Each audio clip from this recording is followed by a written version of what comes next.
की जांग छिड़ गई। अब जनाब अकील कहते हैं, मैं कहने लगा यार ये कहीं पीछे होता ही नहीं, हर मामले में इसे पीछे बिठाओ भी तो आगे आ जाता है, इसने क्या कमाल कर दिया है।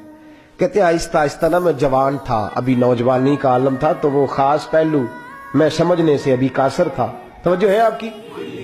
कहते हैं एक दिन ना बड़ी बातों में हुजूर फरमाते अबू बकर मेरा घोड़ा तैयार करो, तो कहते हैं मैं दौड़, कहता तू छोड़ मैं करता हूं। कहते वो चुप कर जाते। जितनी जगह वो मुझसे बन सका मैंने रोका। हजरत सिद्दीक अकबर बोले, कहते एक दिन ना मस्जिद की पहली साफ में मैं बैठा था, मैंने पिछले जुमे भी कहा था अगे हो बोवे जेड़ा पहलों आए, ये हुक्म है ना हदीस में, पहले आए और आगे बैठ जाए, गदने फलांगने से मना किया। कहते हैं अबू बकर सिद्दीक, तवज्जो है आपकी, उनकी आदत थी कि जुमे वाले दिन मस्जिद की सफाई करते और सफाई करके सबसे आगे बैठ जाते। बात जरा मैंने करीब होके सुन ली, पास बैठ